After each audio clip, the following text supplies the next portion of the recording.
ये 14 तारीख हो गई। कपिल देव जी ने सही कहा कि शिक्षक दिवस से बढ़ते बढ़ते हिंदी दिवस बना गए। और एक तो शिक्षक के लिए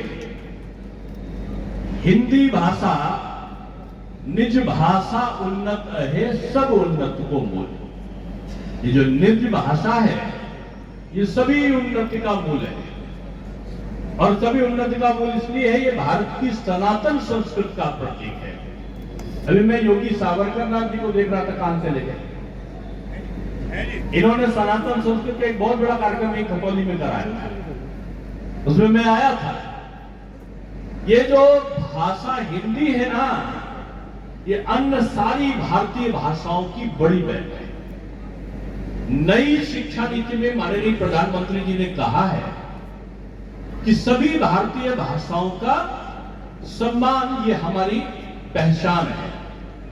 और उसमें सभी भारतीय भाषाओं का हम सम्मान करते हैं। उनको पठन पाठन विश्वविद्यालयों में हो सके इसकी व्यवस्था भी की गई है।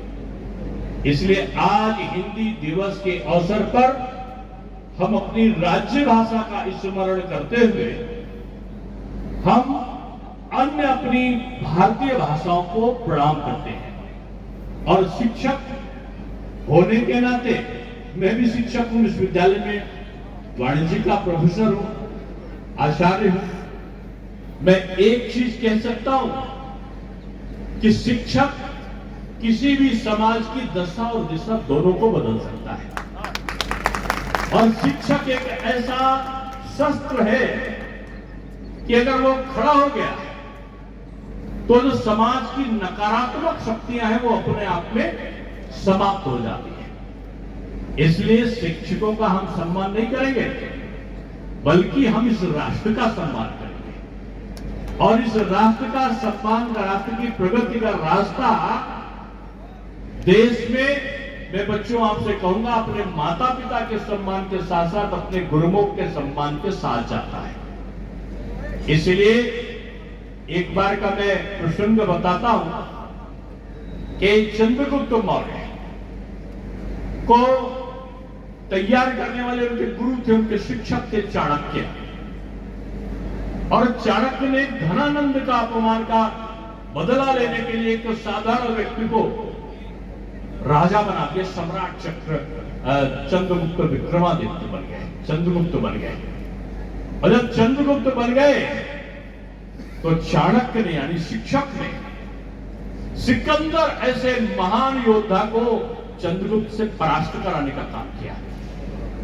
और जब सेल्यूकस जो चंद्रगुप्त का सेनापति था वो चंद्रगुप्त से परास्त हो गया, तो उसने प्रस्ताव रखा कि सेल्यूकस जो यूनान का था और सिकंदर का सेनापति था, उसने प्रस्ताव रखा कि हम अपनी पुत्री का विवाह चंद्रगुप्त से करना चाहते हैं। अब आप देखो, एक विदेशी अपनी बेटी का विवाह चंद्रगुप्त से करना चाहता है, तो चंद्रगुप्त चाणक्य के पास जाते हैं, यानी शिक्षक के पास जाते हैं और कहते हैं, गुरुवर, विदेश की संस्कृति हमारी संस्कृति में आ जाएगी और वो सेल्यूकस अपनी पुत्री का विवाह मुझसे करना चाहता है, आपकी क्या आज्ञा है? तो जानते हो चंद्रगुप्त ने क्या कहा? चंद्रगुप्त ने कहा, चंद्रगुप्त से चाणक्य ने कहा, चंद्रगुप्त, तुम किसी विदेशी कन्या से विवाह कर लो, इसमें मुझे कोई आपत्ति नहीं। लेकिन ये जो राजवंश है, इस राजवंश का उत्तराधिकारी तुम्हारी विदेशी पत्नी के से जो उत्पन्न पुत्र होगा वो नहीं हो सकता, क्योंकि उसकी मानसिकता कभी भी विदेशी से अलग हटकर नहीं हो सकती। इसलिए जो राजा होगा वो तुम्हारी दूसरी पत्नी जो भारत की है उससे जो संतान होगी जो भारतीयता से, वही यहां का राजा तुम्हारा उत्तराधिकारी हो सकता है। आज तक लोग उसकी चर्चा करते हैं कि हम विदेश की संस्कृति को सम्मान दे सकते हैं, लेकिन राज्य की सत्ता हम उसके उत्पन्न में उसको नहीं दे सकते। ये चाणक्य ने सिकंदर से कहा। आप लोग इसका गलत अर्थ मत लगाइएगा, मैंने कुछ और आगे नहीं कहा। और ना मेरा मंतव्य उससे था कि मैं तो शिक्षक का किस्सा सुना रहा था। अगर आप कुछ और समझ रहे हो तो मेरा उससे कोई मतलब नहीं। लेकिन निश्चित रूप में राष्ट्र का संचालन कौन करेगा? जिसको राष्ट्र का दर्द होगा, जिसने इस देश की गरीबी देखी होगी, जिसने यहां के लोगों का दुख दर्द समझा होगा। ये देश बांटने का षड्यंत्र करने वाले लोगों, आपने इस देश को खंड खंड क्यों किया? ये देश एकता और समन्वय का संदेश देने वाला विश्व गुरु था। लोग यहां शिक्षा लेने आते थे, गुरुकुल की व्यवस्था थी। यहां पर कभी वृद्धाश्रम नहीं हुआ करते थे, यहां पर कभी शिशु संरक्षण गृह नहीं हुआ करते थे। यहां पर पड़ोसी भी अपने पड़ोस की चिंता करके अपने बुजुर्गों का सम्मान करता था। यही भारत की संस्कृति थी। लेकिन लोगों ने क्या किया? ये पाश्चात्य आक्रमण ने हिंदुस्तान में कभी मुगल आए, कभी फ्रांसीसी आए, कभी पुर्तगाली आए, कभी यूनानी आए, कभी अंग्रेज आए, कभी तुर्क आए। इन्होंने हिंदुस्तान को लूटा, नोचा, खसोटा, बर्बाद किया और चले गए। लेकिन एक चीज नहीं लूट पाए, वो थी हमारी संस्कृति, हमारा समाज, हमारा सनातन। और उस संस्कृति को न लूट पाने के कारण यहां मुगलों ने तक्षशिला और नालंदा के जो हमारी लाइब्रेरी थी, पुस्तकालय थे, कई साल तक वो हमारे जो ग्रंथ थे, हमारे शास्त्र थे, उनको जलाने का काम उन्होंने, अंग्रेजों ने और मुगलों ने किया। क्यों? यहां जनेऊ को टन जनेऊ निकालकर उनका धर्मांतरण होता था और उनको जलाया जाता था। टीका पर प्रतिबंध, शिखा पर प्रतिबंध और बड़ी बड़ी जो हमारे धर्म की पुस्तकें थे, धर्म शास्त्र थे, उनको जलाने का काम किया। भारत में जातिवाद नहीं था। ये विदेशी आक्रांता अपने साथ में ये विदेशी इतिहासकार भी लेकर आए। भारत का इतिहास किसने लिखा? कोई अरबी आया उसने लिखा, कोई तुर्की आया उसने लिखा, कोई अंग्रेज आया उसने लिखा, कोई चीनी यात्रा हेमसांग और फाइयान आए, उन्होंने भारत के इतिहास को लिखा। और उस सनातन संस्कृति को, जो देश की एकता को बांध कर रखती थी, उसको खंड खंड करने का षड्यंत्र रचा। अंग्रेज आए, बांटो, डांटो, काटो, छाटो, अलग कर दो। मुगल आए, परिवर्तन करा दो धर्म का और उनको अलग कर दो और इसके शास्त्र को जला दो। ये सनातन के शास्त्र जब जलाए गए तो यहां के विद्वानों ने उन शास्त्रों को कंठस्थ कर लिया, याद कर लिया। बहुत गुरु गोविंद सिंह जी ऐसे तो हुए जिनके बच्चों को चीरा लगा दिया, दीवार में जिंदा उनको वहां पर कर दिया गया। प्रधानमंत्री जी ने आज अब हर साल जो वीर बाल दिवस मनाते हैं, वो जोरावर सिंह और अजीत सिंह की याद में मनाते हैं। उन्होंने धर्म का नहीं बदला, उन्होंने अपनी संस्कृति को बदलने नहीं दिया। लेकिन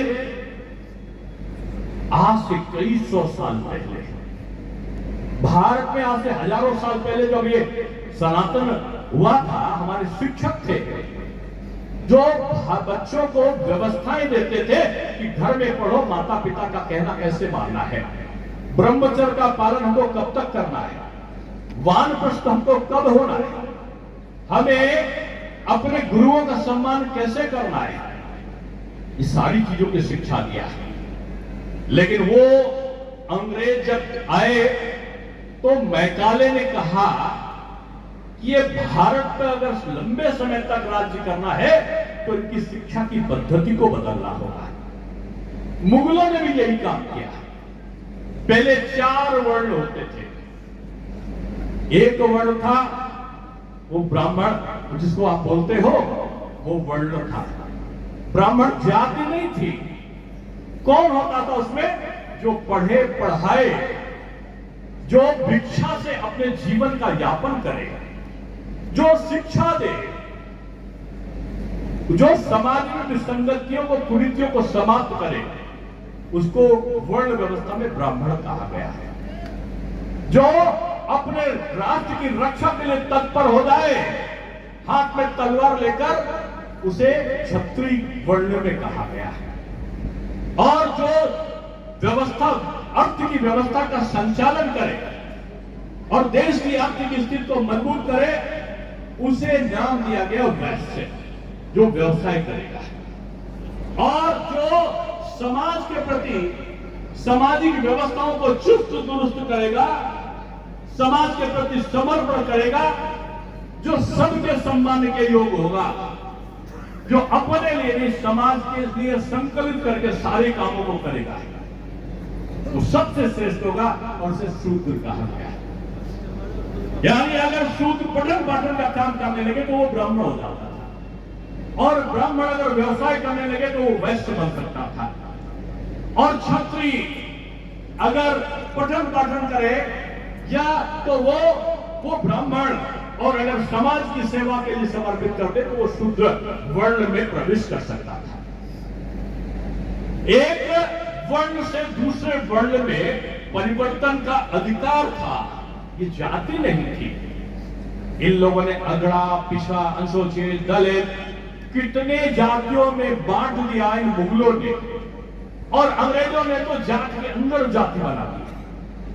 और ये कांग्रेसी, ये सपा, ये बसपा, ये सपा, बसपा, मकपा, भकपा, आपा, ये सब ने मिलके केवल खंड खंड करके बांटो, डांटो, काटो, छाटो, राज्य करो।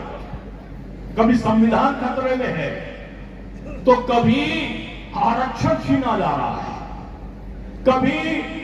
कभी कुछ प्रकार का कि वक्त में आएगा तो फलाना छिन जाएगा। अरे भाई, मुस्लिम बंधु जो हमारे हैं उन्होंने शिकायत की कि वक्त के नाम पर संपत्तियों का दुरुपयोग होता है, रियल एस्टेट के लोग उसका दुरुपयोग कर रहे हैं। ये मुस्लिम संप्रदाय के प्रतिनिधिमंडलों ने ज्ञापन दिए, और उसमें महिला हो, अरे भाई महिला से इतनी नफरत काय को है? तलाक तलाक तलाक की जो दुर्व्यवस्था थी, हमारी मुस्लिम बहनों को प्रताड़ित करती थी, उस पे नियम लाके, कानून लाके उस दुर्व्यवस्था को तड़ाक तड़ाक तड़ाक हो गया। ये बात है क्या है? ये समाज में सबका साथ, सबका विकास, सबके लिए प्रयास है। समाज कैसे उठेगा? समाज सबको साथ लेकर उठेगा। इसलिए प्रधानमंत्री ने कहा कि जाति केवल 4 है। एक जाति का नाम है किसान, उसकी उन्नति करना है, इनकम को दोगुनी करना है। दूसरी जाति का नाम है महिला, जिसका सम्मान हमको लाना है। और प्रधानमंत्री ने, आपने देखा होगा कि लोटा लेकर हमारी बहनें गांव में खड़ी होती थी, शाम को सूरज देवता डूब जाएंगे तो वो लघु शंका कर सकेंगे। तो उन्होंने क्या किया कि घर घर शौचालय का निर्माण, घर घर गैस का चूल्हा, और जो आवास प्रधानमंत्री का देंगे वो महिला के नाम पर देंगे, और महिला की बच्ची की शादी की व्यवस्था भी सरकार करेगी। पैदा होने से लेकर गर्भावस्था से लेकर और स्कूल जाने तक की और शादी तक की व्यवस्था सरकार करेगी। और जो ड्रोन नमो दीदी, यानी गांव में हमारी बहन, ये 15 साल की, 16 साल की, 18 साल की बहन हाथ से ड्रोन चलाएगी, वो बीजों का छिड़काव करेगी, कीटनाशक का छिड़काव करेगी, और लाखों रुपए बनाकर वो लखपति दीदी बन जाएगी।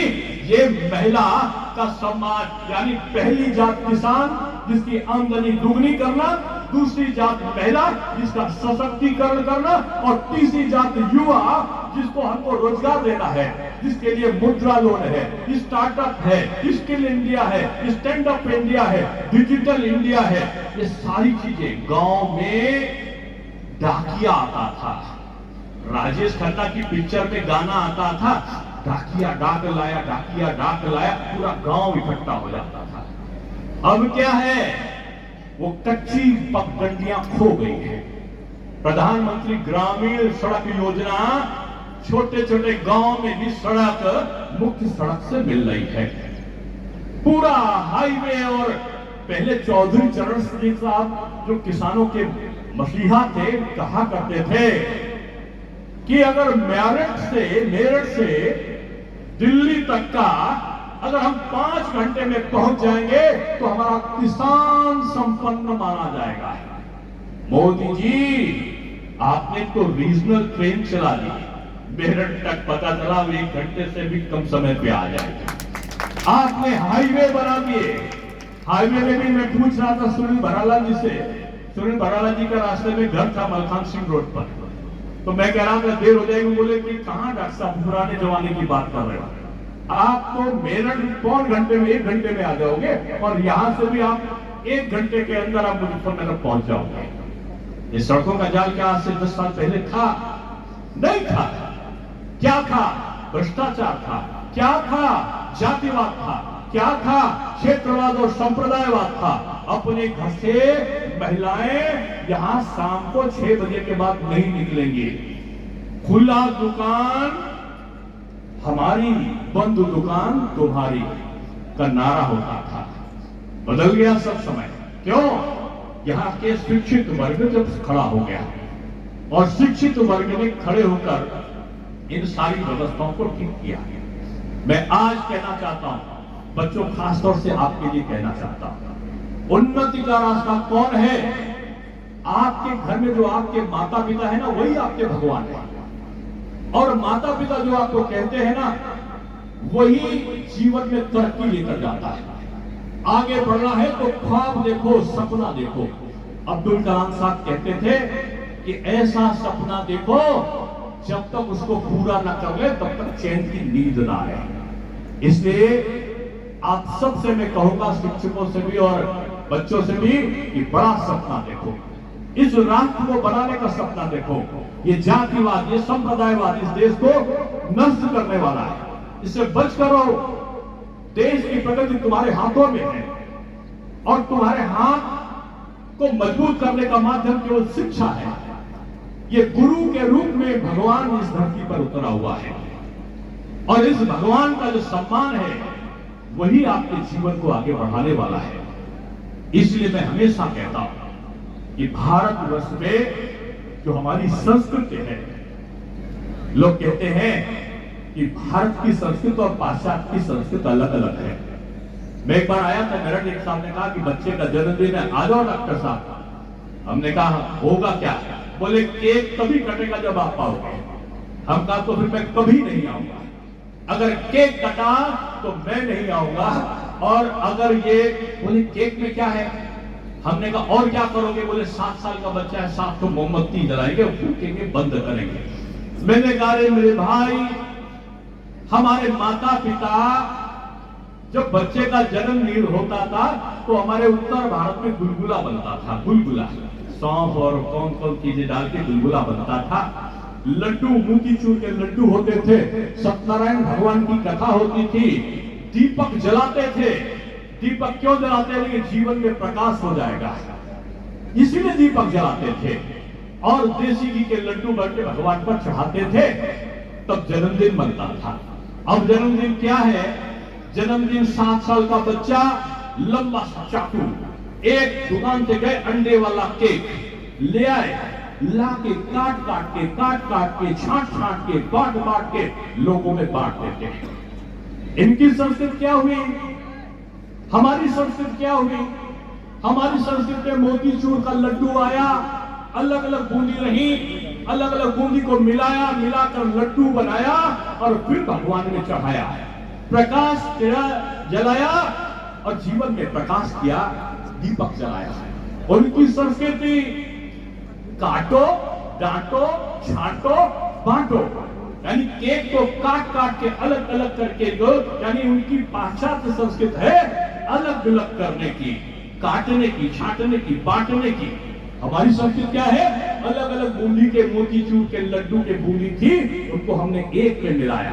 समन्वय की संस्कृति का नाम है भारत की संस्कृति, और बांटने वाली संस्कृति का नाम है वो नाम है वो पाश्चात्य संस्कृति। पाश्चात्य संस्कृति में कहते हैं कि जो जन्मा है वो कमाएगा, जो कमाएगा वो खाएगा। अंग्रेज लोग अगर खाना खा रहे हो बगल के लोगों को नहीं पूछेंगे। हमारे वहां क्या है, जो जन्मा है वो कमाएगा, जो कमाएगा वो खिलाएगा। मेरा जन्म मेरे लिए नहीं, मेरा जन्म तो सबके लिए हुआ है। सर्वे भवन्तु सुखना, सबके सुख में मेरा सुख है, ये मेरा आचरण है। लोग अपने कल मैं अमेरिका गया था, मेरा एक भाषण था मैसाचुसेट्स यूनिवर्सिटी पे, भारतीय संस्कृत और हिंदू दर्शन पर। तो लोगों ने कहा कि हाँ ये सब रिसर्च हो रहा है। मैंने कहा रिसर्च काय का हो रहा है?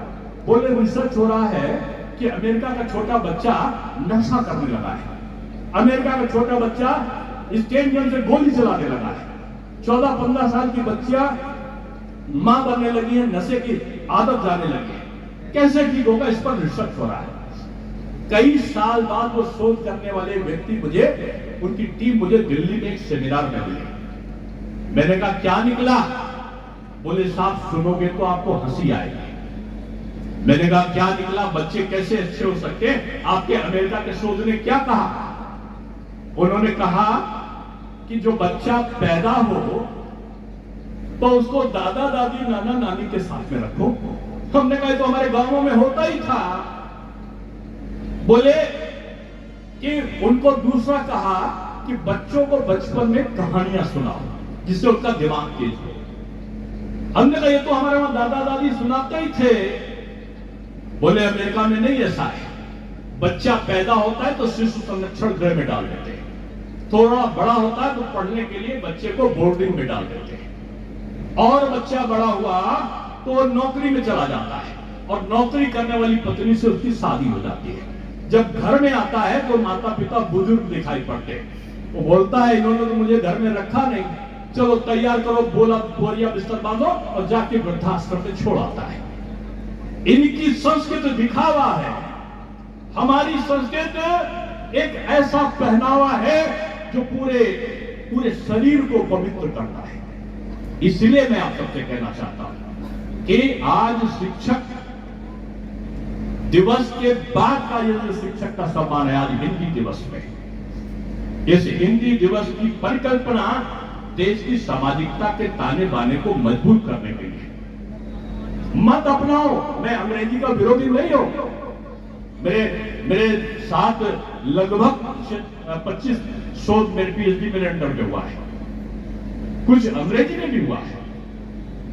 मैं विरोधी नहीं हूं, लेकिन मैंने कहा कि मेरा जो संस्कार है वो संस्कार भूलकर हम दूसरे संस्कारों का नकल क्यों करें?